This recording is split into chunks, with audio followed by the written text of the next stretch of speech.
Tapi pada sisi yang lain, kita juga mengetahui bahwa ada manfaat-manfaat, ada kenikmatan-kenikmatan tersendiri yang ditawarkan oleh rokok. Kan? Ada kenikmatan-kenikmatan tersendiri yang ditawarkan oleh rokok. Pada saat itu kita memiliki dua jenis pengetahuan. Pengetahuan yang memberitahukan kepada kita bahwa rokok itu berbahaya. Dan pengetahuan yang mengabarkan kepada kita bahwa rokok mendatangkan kenikmatan. Mana yang kita lakukan? Rokok atau tidak? Yang kita lakukan adalah apa yang kita imani. Imani di jiwa. Kalau tadi itu masih pengetahuan, dia masih di kepala. Kalau sudah turun ke jiwa, kita harus mengimani salah satunya itu. Kalau kita lebih mengimani manfaatnya, maka kita akan merokok. Artinya kita mengingkari yang satunya. Kalau kita mengimani yang mudaratnya, maka kita tidak akan merokok. Kayak gitu. Jadi makanya tadi saya katakan tidak semua pengetahuan, tidak semua hal yang diketahui itu diimani. Kadang kita mengetahui sesuatu dengan jelas, tapi kita tidak mengimaninya, kita mengingkarinya. Kayak dalam Al-Quran itu dikatakan, ya ayyuhalladzina amanu aminu, wahai orang-orang yang beriman, berimanlah. Jadi perintahnya adalah kepada orang-orang yang beriman itu diperintahkan untuk beriman. Aminu, berimanlah. Sudah beriman, diperintahkan untuk beriman lagi. Itu maksudnya gimana? Maksudnya adalah ada iman pengetahuan, ada iman jiwa, atau ada iman logikal dan ada iman teologi. Ada iman mantiki dan ada iman kalami. Itu maksudnya adalah wahai orang-orang yang mengetahui kebenaran, yang akalnya telah mengimani kebenaran, maka jiwanya juga mesti mengimani itu. Ini imanilah dengan jiwamu apa yang telah diimani oleh akalmu. Itu maksudnya. Jadi wahai orang-orang yang mengimani sesuatu dengan akalnya, yang akalnya telah tunduk pada itu, karena akal tunduk pada kebenaran, maka tundukkanlah juga hatimu pada yang ditunduki oleh akalmu. Jadi iman hati, iman akal mesti turun, mesti diimani juga oleh iman jiwa. Jadi sesuatu yang dibenarkan oleh akal, diimani oleh akal, juga harus diimani oleh hati. Hanya tabai membagi dua jenis iman itu, misahkan dua iman itu. Ada aqdul awal, ada aqdul tsani. Ada ikatan pertama yang bersifat yang dilakukan oleh al-quwah, al-alama, daya pengetahuan, daya mengetahui, dan ada aqdul tsani, ada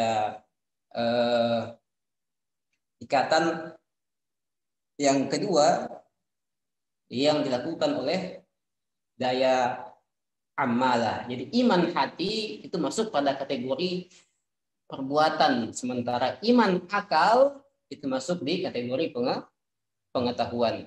Karena iman hati masuk pada ranah kategori tindakan, maka dia bersifat ikhtiari.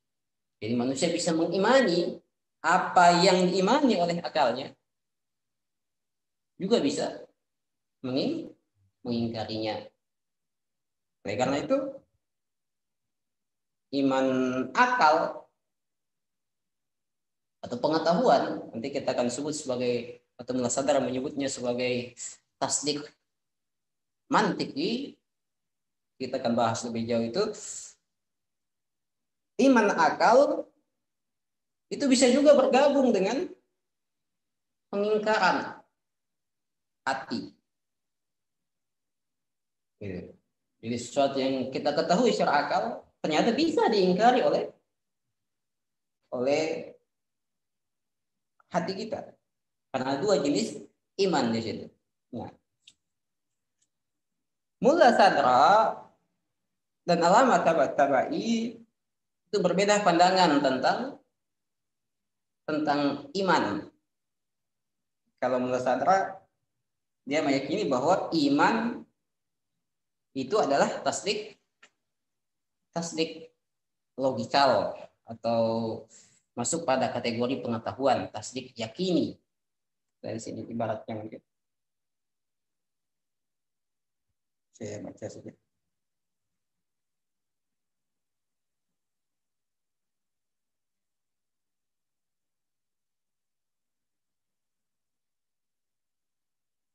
Ini saya bacakan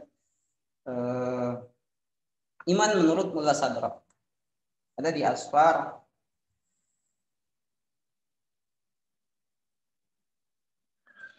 ثم اعلم أن هذا القسم من الحكمة التي حاولنا الشروع فيه هو أفضل أجزائها وهو الإيمان الحقيقي. Kemudian di hasyiahnya oleh Mullah Hadis Az-Zawari dikatakan bahwa fa innal imanal haqiqi wa tasdiqul yaqini. Jadi katanya bahwa iman hakiki adalah tasdik yakini. Itu hasyiah Mullah Hadis Az-Zawari terhadap ucapan muladzalah. Ketika muladzalah mengatakan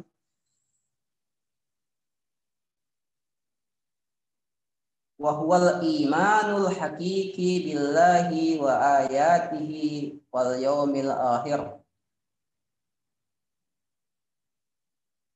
Kemudian dikatakan Zawari fa innal imanal haqiqi huwa tasdiqul yakini.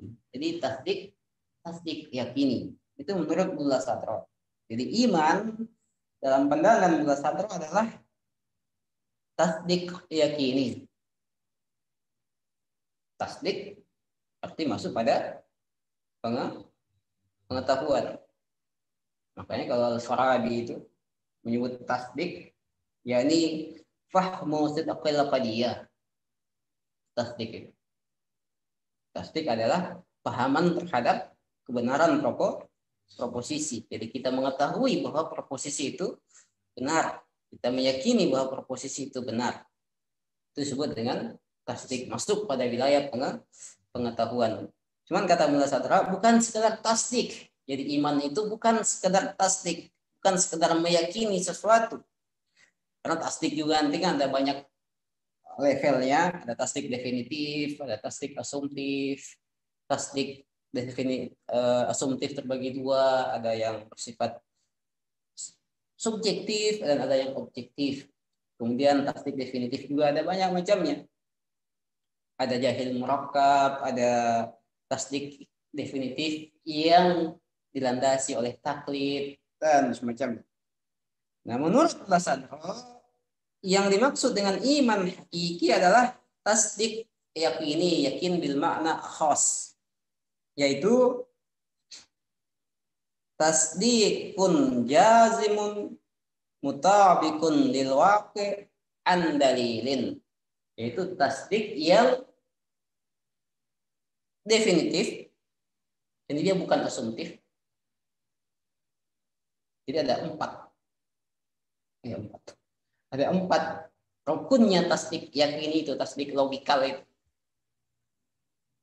Yang pertama, tasdik atau keyakinan Yang kedua adalah jazimun atau definitif.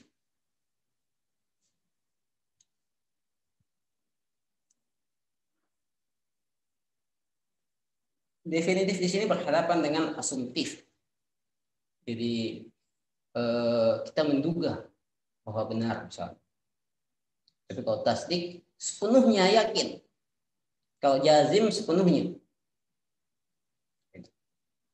Bukan sekedar dugaan. Kalau definitif bukan sekedar dugaan, tapi sepenuhnya, seyakin-yakinnya.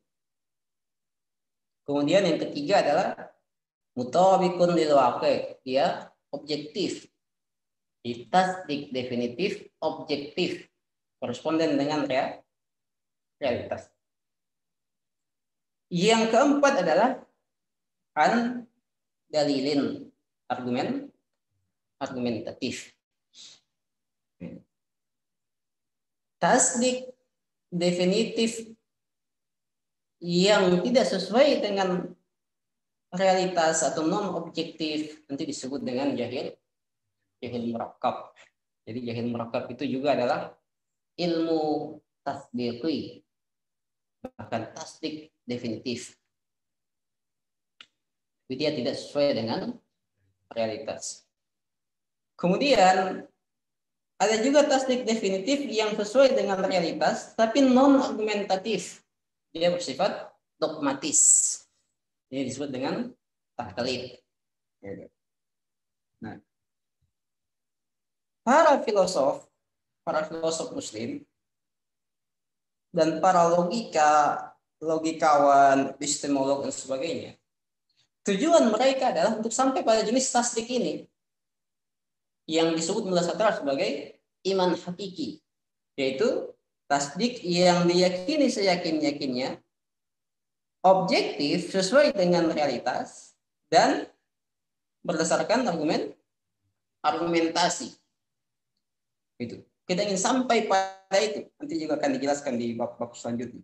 Bahwa kita ingin sampai pada sebuah pengetahuan yang diyakini, tasdik yang definitif, objektif dan argumentatif. Itu iman hakiki itu tasdik itu yakin bil makna khas atau tasdik logikal dan disebut Mullah Sadra sebagai iman. Tentu wilayahnya ada pada wilayah pengetahuan. Sementara Allamah Tabatabai bukan itu yang dimaksud dengan iman. Itu iman para filosof. Sementara iman yang dimaksud dalam ilmu-ilmu teologi adalah iman yang merupakan atau berada pada daya amala, daya tindakan, gerakan, pilihan, yaitu ikatan jiwa. Ada di sini. Saya lihat lagi.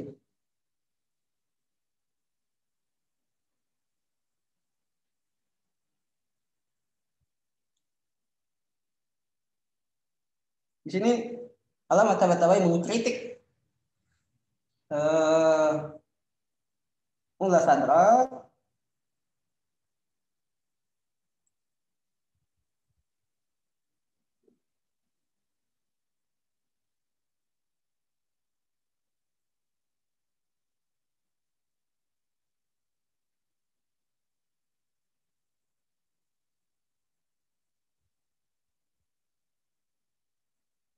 nah ini saya baca.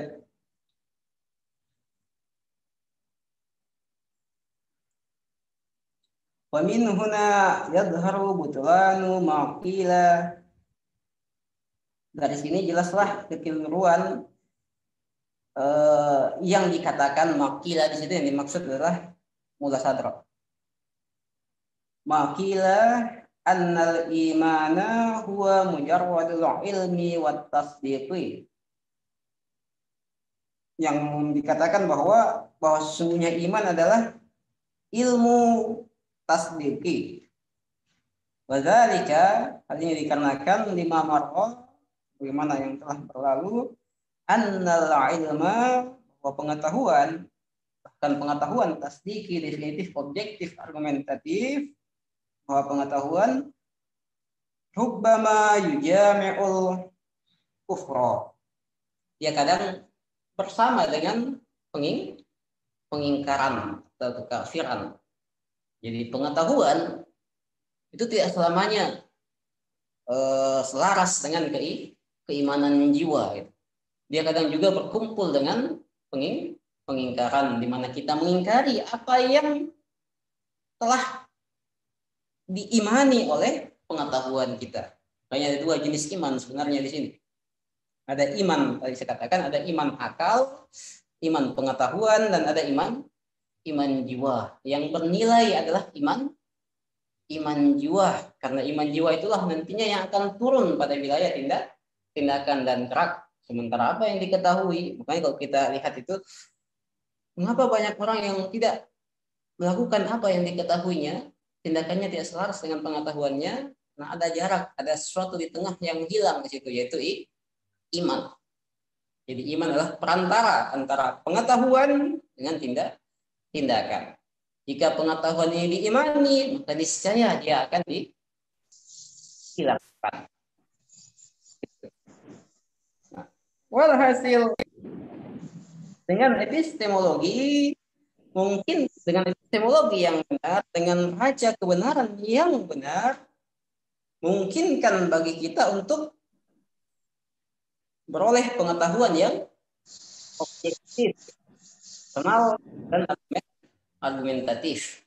Iman yang saya maksud adalah iman syahsi alama tabai, iman jiwa. Di mana iman ini itu pasti turun dari pengetahuan atau tasdik atau iman akal yang juga objektif, argumentatif. Jadi pengetahuan yang objektif yang diperoleh dari epistemologi yang benar akan melahirkan iman yang juga objektif, yang kemudian turun pada tindakan yang gerak penghambaan. Jadi gerak penghambaan adalah gerak yang turun dari iman yang objektif, yang dilandasi oleh iman yang objektif, yang lahir dari pengetahuan yang juga objektif. Dan itu hanya mungkin dengan neraca kebenaran yang juga objektif. Nah, oleh karena itu, yang dikatakan, saya baca lagi. Pengetahuan merupakan prasyarat iman. Pengetahuan merupakan prasyarat iman. Ini apa? Ini tanpa pengetahuan tidak akan ada iman. Dan iman yang pada hakikatnya merupakan kecenderungan dan ikatan jiwa, dia menggunakan iman versi alamat tabai, iman hati maksudnya. Tidak akan terbentuk, iman di sini tidak akan terbentuk tanpa dilandasi oleh pengetahuan. Jadi apa? Ini semua yang kita imani, yang kita ketahui. Tapi karena pengetahuan ada dua, dan kita diperhadap, dan jiwa kita diperhadapkan pada dua jenis pengetahuan yang saling bertentangan itu, ada yang menawarkan kenikmatan pada satu hal, ada juga yang menawarkan kemudaratan, dan diperhadapkan pada itu, sehingga yang kita harus memilih di antaranya, mana yang kita imani. Tidak akan terbentuk tanpa adanya pengetahuan. Kendati pun demikian, dengan adanya pengetahuan, manusia tidak serta-merta beriman dan memiliki komitmen jiwa terhadap apa yang diketahuinya. Hal ini disebabkan pengetahuan bukan sebab sempurna dari iman, melainkan syarat lazim. Jadi pengetahuan itu bukan sebab sempurna dari lahirnya iman, dia adalah syarat lazim, maksudnya sebab yang mesti ada. Tanpa pengetahuan maka tidak akan ada iman. Tapi pengetahuan tidak meniscayakan adanya iman. Selain pengetahuan juga mesti ada komitmen terhadap kebenaran. Kayak gitu. Nah, Oleh karena itu urgensi epistemologi yang pertama adalah melahirkan iman yang objektif, argumentatif. Jadi bukan sekadar iman yang bersifat ilutif. Kita mengimani Tuhan misalnya yang ternyata tidak memiliki realitas. Kenapa? Karena iman kita ini lahir dari pengetahuan yang non-objektif terhadap realitas Tuhan. Akhirnya kita menyembah Tuhan yang tidak memiliki wujud di realitas eksternal. Karena Tuhan yang kita imani adalah Tuhan yang tidak objektif, yang tidak sesuai dengan realitas. Karena tidak sesuai dengan realitas, ya berarti tidak ada Tuhan seperti itu. Jadi Tuhan yang mana yang kita sembah? Begitu juga dengan kenabian, dengan ma'at, dengan hal-hal yang bersifat yang perlu diimani. Kalau kita salah dalam pengetahuan, maka salah pula dalam iman. Ketika iman salah, maka tindakan kita akan kehilangan nilai. Jadi urgensi, saya ulangi lagi, urgensi pengetahuan, urgensi epistemologi yang pertama adalah menjaminkan kepada manusia untuk beroleh iman yang objektif dan argumentatif dengan perantaraan pengetahuan yang objektif dan argumentatif, dan itu disediakan atau dijamin oleh neraca epistemologis yang benar. Oke, itu saja mungkin. Besok kita akan, atau pertemuan selanjutnya kita akan membicarakan tentang definisi epistemologi lebih dalam lagi dan apa perbedaannya dengan logika dan filsafat pengetahuan. Nah, tiga ilmu itu saling terkait, ada epistemologi, ada logika, dan ada filsafat pengetahuan. Itu bedanya di mana? Itu di pertemuan selanjutnya. Untuk saat ini mungkin kita cukupkan sampai di sini. Itu ya. Saya akhiri. Assalamualaikum warahmatullahi wabarakatuh. Saya kembalikan ke Ustadz Syafrin. Terima kasih banyak Ustadz. Ya. Waalaikumsalam warahmatullahi wabarakatuh. Ya, alhamdulillahirrahmanirrahim. Itu tadi pelajaran pertama dari kajian kita tentang epistemologi. Insya Allah pada kajian-kajian berikutnya bagian dari institut akan memaparkan materi-materi keislaman. Di dalamnya ada seperti tadi yang sudah dibahas, ada epistemologi, kemudian juga ada pelajaran akhlak, ada juga pelajaran logika, dan ada teologi. Insya Allah semuanya nanti akan dikaji secara terstruktur. Oleh sebab itu, mengingat waktu yang sekarang juga sudah jam 21, maka mungkin sesi tanya jawabnya untuk sementara ditiadakan dulu pada pertemuan pertama ini. Insya Allah kita akan ketemu pada pertemuan selanjutnya.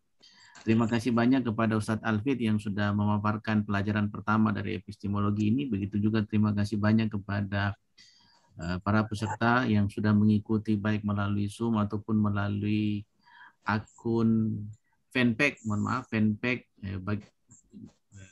fanpage Hausah Virtual Baginda Ali Institute. Terima kasih banyak semuanya. Semoga apa yang disampaikan oleh Ustadz Alfid betul-betul mencerahkan kita semua. Billahi taufiq wal hidayah. Assalamualaikum warahmatullahi wabarakatuh. Waalaikumsalam warahmatullahi wabarakatuh.